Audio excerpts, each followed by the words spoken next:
You've arrived at Pretty Spiritual Podcast, where we examine everyday life and attempt to make it spiritual. We share personal stories and practical tools to connect and grow. Come on in. Hello, everybody. Welcome back, friends, to Pretty Spiritual Podcast. I'm Annie. I'm here with Pony. Hey, everybody. I'm Lindsay Pony. And we are here with our very special guest, Anika, who is calling in from Australia. Hi, everyone. I'm Anika. Yay! Thank you for having me. Yeah, we're so glad you're here. Thank you for the 19-hour time zone difference. Is that what we are bridging with the magic of technology? Yep. I'm here from tomorrow. So very cool. That's right. And thank goodness. And so very cool. We can put a little pin in the map now. Australia, a guest. Yay. Wonderful. Yay. So in our effort to expand our sharings and deepen the experience and hope that we might share with this podcast, every other episode, we are inviting a guest onto the podcast and asking them to choose a topic important to them. Anika, bless her little heart, chose reducing stress.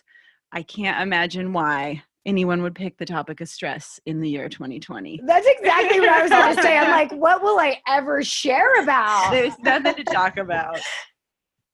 So we have a lot of practical and spiritual tools to share with you about reducing stress in this most stressful of years. But first, let's just contextualize why stress is impacting people in 2020. It's important to say stress isn't always bad. It's the rush that kicks in to help you complete your work, finish that school project.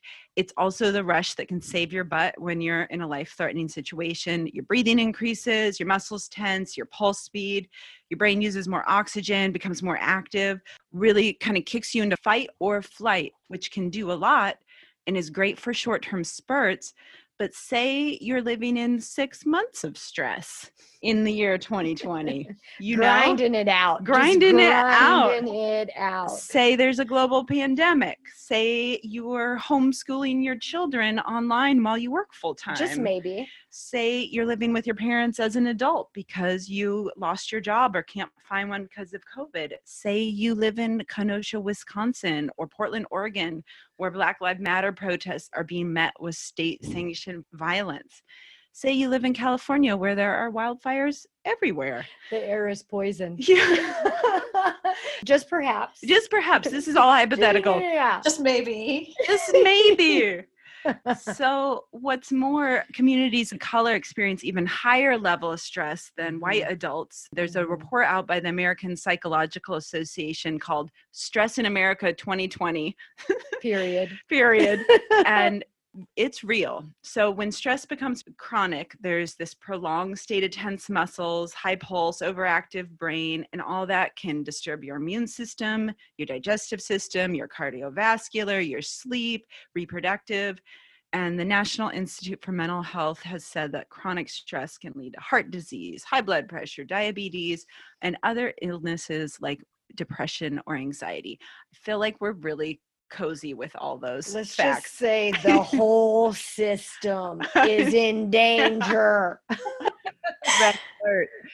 So I didn't say all that to stress everyone out. Come on, we got to set the tone here. Yeah. But we just want to acknowledge that this is the playing field that we as a world are all in, and acknowledge that most people's lives right now are upside down and turned around. And so if you feel stressed chronically or acutely, we want to tell you you're not alone. And we also want to talk about the tools that we're using right now to manage that internal stress that we are able to, and to keep our sweet little selves as healthy as possible in body, mind, and spirit. So with that introduction, I want to turn it over to Anika. And Anika, why don't you share some of your story with us, and also tell listeners why you chose this topic? Thanks, Annie. Great to be here. My first time a guest on a podcast, so bear with me. So why did I pick stress? I'm a Kiwi. I've been living in Singapore for the past 4 years or so. And just as I left Singapore, COVID hit. So like a lot of millennials, I'm now out of a job and moved back home with my parents in Melbourne. I've always known it would be tough to live with my family, but I didn't really know how tough it was until recently I got diagnosed with a condition called alopecia. Now, alopecia is a condition where basically your immune system attacks your hair follicles and you lose your hair drastically. It's actually more common than we think. And in adults, it's often caused by stress. And when I was told this, my initial response was, oh, but I'm not stressed. Like, I'm really not stressed. I don't feel it. What are you talking about? And I thought, even if I am a little bit stressed, it feels like losing hair is a very extreme response to stress. To which the doctor basically says, yeah, it basically means you're extremely stressed, which wasn't very helpful. And, when I was talking to my friends about it, they really, I suppose, grounded me. A friend of mine listed a bunch of things that my life could probably be stressful about in a text, and I'll just read it out. He basically said, what, you're not stressed? What about career, jobs, living at home with parents, hiding things from parents, relationships, pressure from family about relationships, disclosure to family about nature of relationships you want. None of these have been stressing you out. And Thank when God I for was that friend. Yeah. And when I saw all of these written down, and I thought, well, this is basically my whole life with my family, and I imagine it's the same for a lot of people moving back home. For example, hiding things from family. You wouldn't just bring your Tinder date home to your parents' house, for example. Right? Especially if your family is conservative. Yeah. And I imagine a lot of people have disappointed their parents with their careers and partner choices as well. But moving back home permanently, you kind of have to just face it all. And, I imagine it's a lot like going home for the holidays, except it's Christmas and Thanksgiving all the time, right? My nightmare. That's your life. Exactly. And I guess for me, growing up, I was an immigrant kid. We moved to New Zealand from Bangladesh. And, being an immigrant kid, you always learn to live a double life. Outside of home, you have to integrate and assimilate. And then when I come home, I have to be sort of the Muslim Asian kid. That's my background. And when you're living these two lives, a part of you is always hidden away to some extent because you always have to blend in.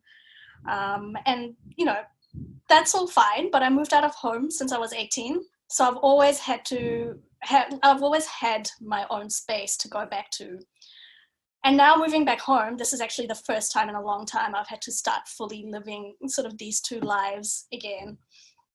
I've been taught always to be the right way and to do the right thing. So accepting stress has always been hard for me. Growing up, I was raised by the classic tiger mom or tiger dad. You have to always have the right job. You don't have a real job unless you're a doctor or an engineer. We always hear this. Your skin isn't light enough. You're not tall enough. You need to marry the right guy at the right time, have kids, and just being surrounded by all of that. You have your armor on, and it's really easy to brush off initial things that signal stress, like heart palpitations. But I know I have to do something about it. Hair loss is least of my worries, like Annie mentioned before. Extreme stress can lead to a lot of depression, a lot of anxiety. And, these are worse things to worry about than losing a bit of hair. So like a classic overachieving tiger child, I am now on a mission to get an A+ at not stressing. I'm determined to be in the top percentile of calm people in the world. That's just what I am. I'm so proud of you. We are so proud of you. You're doing so great. That is awesome. Oh my gosh, that was amazing. Thank you so much for sharing that. Anika, thank you. I love hearing about your experience. I'm so honored that you share it with us. Yes. And it's touching to hear about your relationship with your family and how you are attempting to navigate it. I am so curious because I also know Pony has shared about her perfectionism. I'm sure you guys can chat offline about being the perfect relaxed person. Yeah. Oh God. I feel the stress building just thinking about it, of course. That's right. What about you, Pones? Wow, thank you so much. I'm so glad that we can come together and talk about this. Even though it seems, and as Anika was touching on, it seems so clear, like with the list of things that yes, there is stress, but what I found for me in my experience with stress and what I realized this week, so thank you, podcast, is familial, cultural, all of this. I gathered the information that we aren't stressed, we're good. Mm. We've got it. Push it away. It's all good. I don't notice it. I don't see it. I'm all good. It's all fine. And if I was stressed, I certainly kind of, with our culture, we wouldn't like share with each other about it and talk about it. We just pull ourselves up by these bootstraps that no one has, you know? And I really feel like the more that I look at this and our culture, and just like talking about our Black and brown fellows and how much more stress they are put on a daily, it's built in. It's really been starting to hit a lot more deeply with me, but just being okay with and talking about the stress that I wanted to talk about, past, present, and future. Okay. Get ready. I just mean that's the type of stress that I was denying. I'm denying my past stress. I'm denying my current stress. And I'm also not recognizing the amount of stress that I am projecting into the future and setting up my nervous system for. I am just this big, constant ball of stress that I am not acknowledging. The type of environment that's set up to continue feeding into itself and just creating more stress and more stress. And I'm good. It's fine. It's all good. The stress that I can become aware of and deal with, that this has been like my journey really is coming into the awareness and the acceptance. The acceptance part is so important because I didn't want to talk about my family stuff that has put me in a habitual state of unwellness, to wrap it up in a bow, because I have 5 minutes to share right now. So just there's that piece. And then now I'm adult. I'm so lucky to not be with my family. Anika, my heart, call me anytime. Okay. Cause the amount of stress that is here that I'm smushing and pushing away, I have got to start recognizing. So this is past stress that I'm talking about. And then with what I was liking to call pre-stress recently, when I was getting ready to go back to work is such a great thing. And I think it's, again, very cultural, where we're like, more work, more doing, more producing, more showing up. This is what we do. We're producers. So for the consumers, obviously, so we can consume, but I digress right now. What I'm saying is that I was having major pre-stress that I wasn't willing to notice about work. And I was also pushing and shoving down how stressful my job is. I'm raising small children. I am dealing with highfalutin people who have high needs and act like they don't. And I'm having to do all of this all together. So talking about stress, the main thing that I want to talk about right now is that I have to become aware and I have to accept the stress that is here. I need to really check in with my environment, with what happened in the past, to help build this. The well is what I like to call it, that I'm pulling from. This is, of my spirit. For so long, I was so ashamed and I needed to be so good and so much better so that I could be worthy and be able to just take up space and live, that I couldn't look at, I'm stressed, I need help, I'm hurting. I could not look at the environment, the well that I was pulling from. And so what I want to talk about when we get into the tools is just building a safe container. I am the container. We'll talk more about that in the tools, but the last little part that I was going to say is, before work, I like to obsessively check my email, right? This is what I'm talking about. So the things that I do have control. Yeah. Hello. The things that I do have control over, right? Like, but I'm not looking at that. I'm not paying attention to that. I'm just like, well, I'm going to get the email, and then I'm going to see the email, and then I'm going to be able to like be stressed about the email, but I don't process it that way. So I'm really excited to get into the tools so that we can talk about what it takes, what are some helpful ways to build a safe container to be able to be with what's here and moving more towards that. I'll tell you more when we get there. We're not there. Relax. Thank you, Pony. I love it.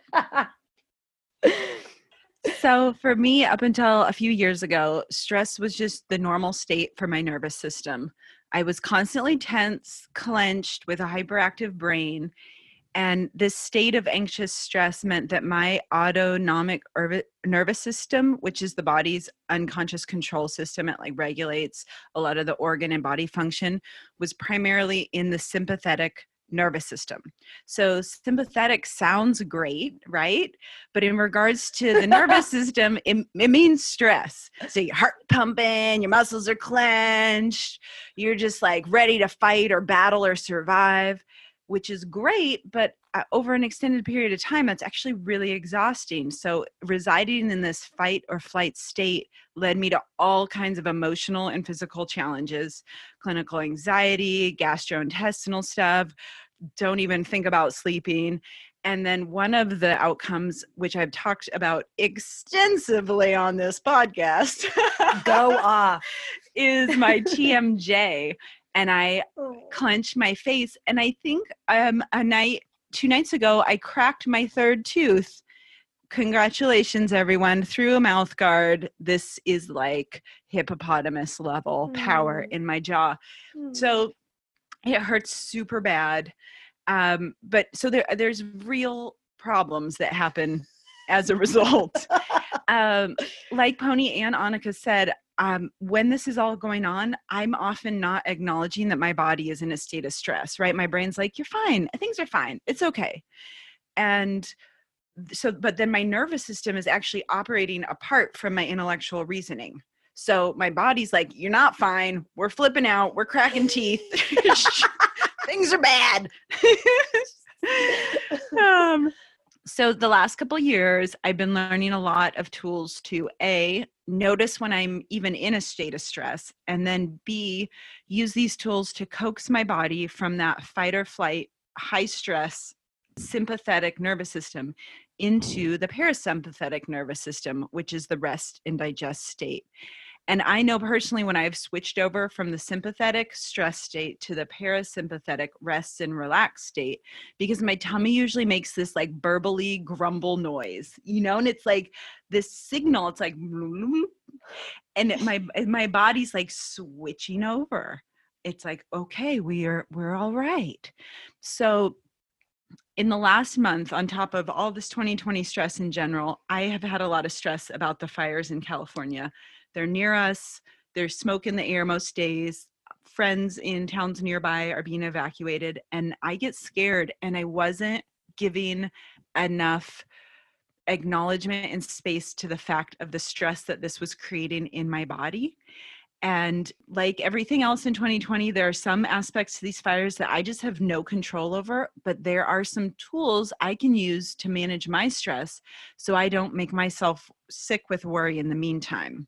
So on that note, let's talk about some spiritual and practical solutions for reducing stress right now. Yes, stress solutions. Anika, what are you working on? So I'm doing 2 things at the moment. The first one is self-care with balance. Ooh. Being the overachiever I am, I basically put myself in a major self-care mode. So I'll be drinking water, exercising, sleeping regularly, all good, all the standard stuff. But then I read a quote from the internet somewhere, as you do, that self-care isn't about just lighting candles and having a bath. It's about making yourself do the healthy things, right? So then I went a bit extreme with self-care. I wanted to run marathons. I'm in physio now because of that. And I wanted to just meditate for hours, which wasn't working. I have to say, if you don't usually meditate, jumping into a 1-hour session is not a good idea. Nice. Start with a 10-minute one. That's a lot better. So for me, I think balance is not about being too hard on myself, but not having a pity party either. So that means making sure I'm exercising. But if I really don't feel like going for that long run, I'm at least walking around the block. Or if it's my rest day, I don't stay in bed all day. I recover by stretching. And also really making time to have space to myself and being present in those moments. Things like enjoying my cup of tea without browsing the internet or taking Instagram photos. And I find this is great because with the absence of normal stress releasing activities, like I used to play netball, I used to go dancing, and none of that is happening anymore. So it's really, it's really easy to forget your worries when you're focused on your dance partner or when you're focused on winning a game. But it's much harder to do when you're quarantined away with your own thoughts. So it's a bit of practice to really be in the moment when I'm trying to enjoy time away to myself. And then the second thing is, and I thought this was really cool. I found this in a TED talk. It's not to take things personally from my family. And so there are 2 steps to this. The first step is to think about the other person's perspective. For example, if you have a child and it's bedtime and they cry and they say, I hate you, you're not offended, right? Because you know it's not about you. They just want to stay up.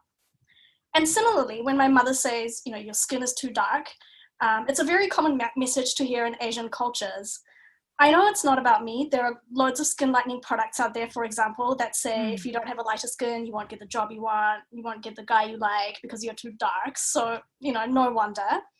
But I also know a lot of the time it's not easy to think about the other person's point of view. And that's when you have to consider that maybe it is about you.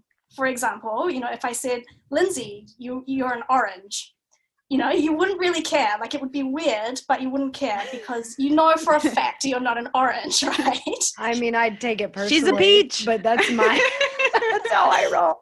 Is that even your spirit fruit? Yeah.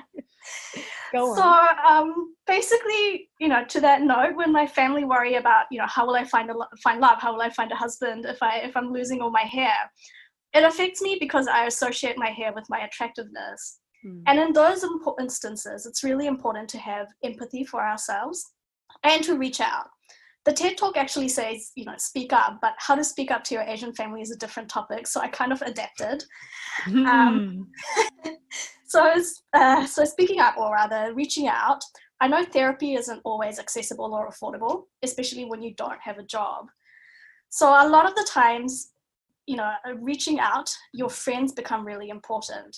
When they say that you're supposed to talk to yourself like you're talking to a friend, a lot of the times that's just easier said than done. And it's really hard and it takes a lot of work. And sometimes it's just a lot easier to just reach out to a friend and just let them talk you out of it like a friend would. And I know this, the other day a friend of mine messaged me and said, I had a really tough day at work and I missed class and I feel like a failure in life. And I just went ahead and listed all the ways she's not a failure in life. So in this instance, my friends have been incredibly supportive and have made me realize that, losing my hair isn't really much of a big deal. Happens to a lot of people. A lot of the times it grows back, a lot of the times it doesn't. But no one ever looks as horrific as I think I look. And doing this actually made me realize that I'm not alone in a lot of things. And, a lot of the times I'm not as crazy when it comes to a lot of things either. So yeah, these are my couple of tools that I'm still working on at the moment. I haven't perfected, I have to say, but it's a work in progress. Anika, thank you for those really great tools. And I'm sorry that your family talks to you like that. You're wonderful and you're beautiful. Lindsay Pony, what are your tools? What's up? Lay them on us. All right. Surely I've got some tools. First, I wanted to say, Anika, I love it because before I had ever meditated, I was like, I'm just going to go on a 10-day sit. A 10-day sit. And thank God my cousin's husband, who's married to my cousin, so essentially knows me, was like, maybe you should just try meditating first. So bless him and us. So I just relate so much, and how this is coming back around for me is how important friends and resources are, especially in times like this, and how it's, we can't get out, we can't see people. And one of the lists that I read said, still have those Zoom dates, still meet over FaceTime, still be calling. And one of the quotes that I really liked said, a friend is someone who knows the song in your heart and can sing it back to you when you have forgotten the words. And just like you were saying, Anika, so one of the things, as I've been working so hard on self-compassion and self-love for myself, has been really talking to myself like I would a loving friend, how I am to my friends. People really think I'm loving. They tell me, but the way that I treat, I swear.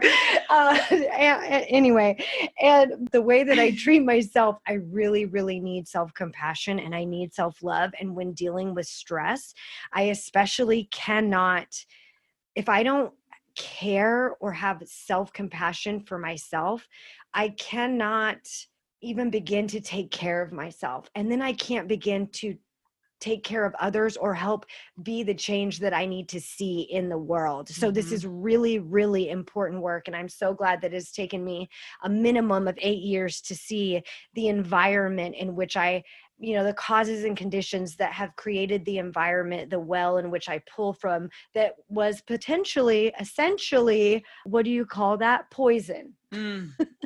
I mean, really, it was. So I'm so glad for all the work that I've been doing, and all of that's really important in creating a safe container, because I cannot begin to acknowledge or deal with the stress if I don't understand what I'm pulling from. So there's a lot of back end work, and that's why I wanted to talk about past stress and present stress. And the reason why I didn't talk about future stress is because that is something that we have no control over, and we don't even need to be looking to the future of stress. It's just not.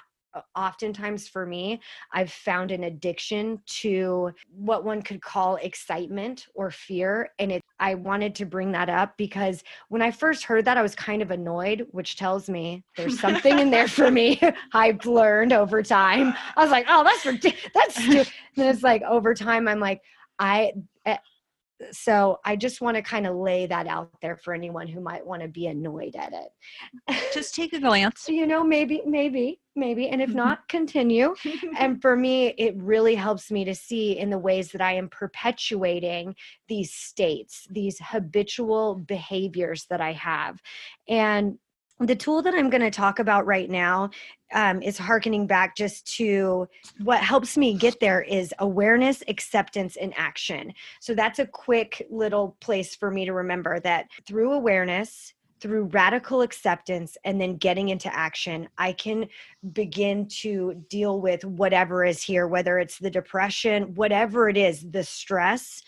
And so I'm going to let you know that the main thing, what has helped me so much to see with whatever is happening for me, I cannot get even close to it if I'm not willing to sit and listen. So whether that be meditation, whether that's 1 minute, listen, you don't got to do 10 days. Come on. You don't have to pop in for the hour. Okay. You don't have to find the exact cushion you need. It's not even about that. What if you just started right here, right now? You just stopped and you just took a really big, deep inhale, just as big as you can, and held it for 2, and then just exhaled as much as you could. Right? So even just getting that feeling tone. What is the feeling tone? What is the nature of what is here right now? You can do that anytime. It's portable. It's an amazing tool. I take it anywhere, all the time. Start there. Start wherever you can with that.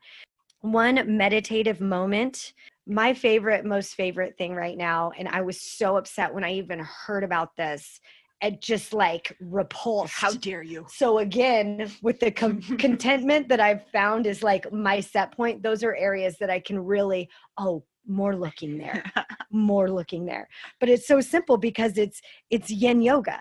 It's yin yoga. And I'm like, ew. First of all, I hated yoga because I don't want to do anything good for me because I hate myself. Have I gotten the message yet? Anybody else? This is so sad and true. And I really did not have that kind of awareness before. So this has been many years, but yin yoga is an amazing practice where you get to lay there and essentially you just let it happen naturally. So of course, as someone who's like, I'm just like, get everything done, do all the million things, God, do a million things. So then I'm like, all these things. To actually stop and practice yin, I highly recommend you. There's so many wonderful women on YouTube, or men, or whoever. I'm really trying to find some other examples of bodies and people. Moving away from yin yoga, that I wanted to talk about is another thing that I love so much is I've been doing essential oils, which I thought was shushy bougie, woo woo stuff I don't care about. But I have this rub and I rub it on my neck. Ooh. And it is the nicest, most wonderful thing. I brought it because I'm going to do it to you if you'll let me touch your sweaty body. Okay. I've been carrying that around and doing these little things for myself. So a little bit of essential oils. And with my last 30 seconds, what I really wanted to talk about is there's an app. It is called Portal. It is free. Portal. You get to have these beautiful different sounds that go into your ears of the Siberian rain. I don't know the words. I better not make it up about a dog. Amazing places in other where they've just recorded the sounds. and you go there and you're in a different world. So really sensory stuff, and like using my body was something I wasn't willing, because it wasn't safe. It's all about that safe container. So there's a lot of back work, but I'm just kind of wrapping this all up in my experience in just a couple minutes. And of course, join us again on the podcast. We'll talk more about it. None of this is wrapped up with one quick thing, but we're here to just really deep dive into our own weird experiences all the time. So thank you so much. Wow. Thank you, Lindsay Pony. That was perfect. Go on and validate me. I'll have to try the yin yoga, because I totally get you. When I'm lying there, I'm always constantly thinking about what to do next and all the things I have to do. And I will send you really some links. To be there. I got some. Yeah. Annie, please tell us that you have the answer to all our stressors. Oh, yeah. So I also love meditation as a tool for stress. And it can be scary to sit still when I'm really revved up and in that stress state. But ultimately, that race car heart and race car brain slow down. And I usually have kind of an energetic release, whether it's like a little wiggle or a little baby cry or something. But my body systems will start to return to normal. And I love that. Just breathe in and then breathe out. What a great place to start. Yes. If I can't sit still. And there are 2 guided meditations on Insight Timer that I have been using right now just for calming my body when I'm in this state of stress, working actively to switch over from that sympathetic nervous system into the parasympathetic nervous system. So one is called the Healing Sponge Meditation by Belinda White. Holy moly, it's so soothing. Oh, sponge. It just like fills you with this golden light, and it's a very relaxing. And that one's about 20 minutes, and I would suggest laying down and just letting it wash over you. And then there's a second one that's also really helpful right now for me for stress, called the Grounding Guided Practice by Faith Christensen. And I think that's like 8 minutes. So both of those have been really helpful tools. Movement in nature is another tool. So go in the garden. I just talked to my friend Rocio today, and she goes and swims in the bay, and she said it like shocks her whole body into the present moment. Like, oh, I'm right here. This is it. This is just me right here. And you can snuggle a doggy. You can take a hike. So those are good for me for stress, to just be outside, because if I over screen sometimes in anxiety, my synapses start firing real funny. And then my final tool for stress is preparation. Isn't that sexy? Oh, yeah. Okay. So this one is very special to my heart, because I historically love to get into a helpless place with stress where I think about a problem, but I don't take any solutions, and I suffer. Oh, I suffer. So if you share my special brand of anxious, stressed out procrastination, join me and be as prepared as you can be, and then let go of the outcomes. So case in point, these fires that are ravaging Northern California. They happen every year here in Northern California. It's called fire season. It's real. And every year the local government and like every agency you can imagine puts out these notices. They send you mailers. The fire department sends mailers. Please be prepared. Pack. Here's how to have a go bag. Here's how to do emergency kit. And I'm like, recycle, ignore, deny, and I'm filled with stress the entire time. And so this year, I do have to admit, last year and this year, the fires are really heightened. Like things are just much more extreme here, and the fires are much more deadly and scary to me and probably everyone. But I did something different. I took action. What? I faced my stress, and instead of just kind of whimpering at night to my wife how I'm scared of fires, I got together our important documents. I uploaded copies of them into a safe portal online, like our marriage certificate and our passports. I packed toiletries and extra medications and some clothes in a go bag that I packed in our car. I packed some emergency supplies. I made one for the backyard in case the car's not accessible. Like I followed the directions. Nice. I followed the directions, and it's really soothing. And so I did crack a tooth. So I'm not saying it's going to 100% take away all your stress, guys. But at the same time, there's this like second layer of unnecessary stress that I had been managing. And like we've been talking about, pretending wasn't there, that like, if I avoid this, then it isn't really that bad. And instead I was like, you know what? For me, it's a spiritual tool to like face what's happening and take action. Cause like I said, I go into that freeze, helpless state, and I just kind of get victim-y, I guess is the word. I don't know if that's the right word. But so I took action, and it feels like a spiritual tool. I have relief. I'm still scared, but I also, every time I get scared, I think, well, you did everything that you could do reasonably, and the outcomes are out of your hands. That's right. That's future stress. That's future stress I can't sign up for. No. And we all have just been talking about how much our bodies, our sweet little bodies, don't actually have the capacity to handle the stress of all the potential future problems that may happen. Don't think about them. Whatever you do. Yeah. Yeah. And I do love like this moment right here, right now. I'm breathing. I have food. Like if we take it down to the bare necessities, we are really okay. Right here, right now. We're okay. Enough. We're okay. This reminds me of earlier this year, because before COVID, we had the bushfire season, and we live in a bushfire area. So we all have to be prepared for our house to burn down. And I remember there was a fire close to our house, and I was freaking out. I was just like, our house is going to burn down. And my parents were like, so we have all our documents scanned. Like, yeah. Oh and then I was like, but our whole house will burn down. And my dad was just like, so we have insurance. Like, we'll live. Like, yeah. You know, being prepared, I think, is a massive tool. Yeah. That's what Tiffany is like. She's like, we'll be okay. She's like, as long as we're okay and we rescue our dog, this is all right. I'm like, this is revolutionary. Radical acceptance. Radical acceptance. Just practicing accepting over and over again. Thank you so much, Anika, for sharing, for coming all the way to Oakland, California from Australia. Wow. From coming from the digital future. Visit. Yes. Message from the future. It'll be okay. That's right. We have it on expert knowledge that tomorrow is going to come, you guys, because Anika is in the future. That's right. And it's going to be a good day. It's going to be a good day. Oh, it's going to be a day. And let's see, with our mood management and our awareness of our attitudes, what we make of it. Oh, Pony, you're so wise. Who knows? Who knows? We'll see what happens next time. And we can't wait for you to come back and join us when we do this again. Yeah, we'll see you in 2 weeks. In the meantime, we'd love it if you left us a review. Come check us out on social media at Pretty Spiritual Podcast.